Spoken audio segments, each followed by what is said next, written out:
காலையில் மாணவர்களை அழைத்து செல்லும் பெற்றோர்கள் மாணவர்களுக்கு தேவையான உணவுகளை வழங்கி அனுப்புறதுன்றது பொருத்தமானதாக இருக்கும். கடந்த வருடங்களில் எங்களுக்கு சில அனுபவங்கள் ஏற்பட்டது.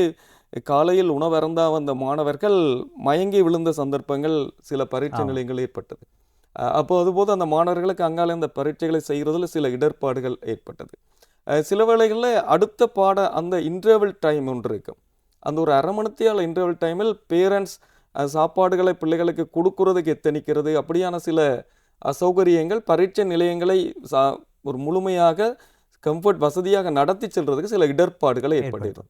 ஆகவே பேரண்ட்ஸ் கட்டாயம் நீங்கள் காலையிலேயே பிள்ளைகளுக்கு தேவையான உணவுகளை, அவருக்கான தண்ணி ஆகாரங்களை எல்லாம் கொடுத்து அவர்களை அனுப்புதல் வேண்டும்.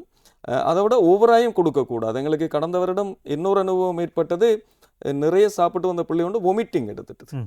அப்போ ஓவர் ஃபீடிங்கும் தேவையில்லை. அந்த நிதானமான ஒரு அளவான உணவுகளை கொடுத்து மாணவர்களுக்கான தண்ணி போத்தல் ஒன்று நீங்கள் கொடுத்து அனுப்பலாம் என்ற இடைவெளி நேரம் சரி. அவர்கள் எக்ஸாம் சென்டரில் அதை வைத்தவர் தேவையான நேரம் குடித்து கொள்ளக்கூடியதாக இருக்கும். இடைவேளைகளில் அந்த ஒரு அரை மணித்தியால இடைவேளையில் அவர் சாப்பிடுவதற்கு ஏதாவது ஒரு சினாக்கா இல்லை சோட்டான ஒரு உணவு பொதியை கொடுத்து விடுறது நல்லது. இந்த ஒரு காரணம் கொண்டும் பெற்றோர்களோ வேறு யாருமே பரீட்சை நிலையங்களுக்குள்ளே அனுமதிக்கப்பட மாட்டார்கள். பரீட்சை நடைபெறுகின்ற பொழுது உங்களுடைய பிள்ளைகளை அழைத்து செல்கின்ற பொழுது ஆசிரியர்களாக இருக்கட்டும், அதே போன்று பெற்றோர் இது தொடர்பிலே கூடிய கவனம் செலுத்த வேண்டும். இன்னும் மறுபடியும் இப்போது நாட்டிலே 2 வானிலைகள் தொடர்ந்து கொண்டிருக்கின்றன. மழையுடனான வானிலை ஒரு பக்கத்தில் இருக்கிறது, இன்னும் ஒரு பக்கத்திலே வறட்சியான வானிலை தொடர்ந்து கொண்டிருக்கிறது.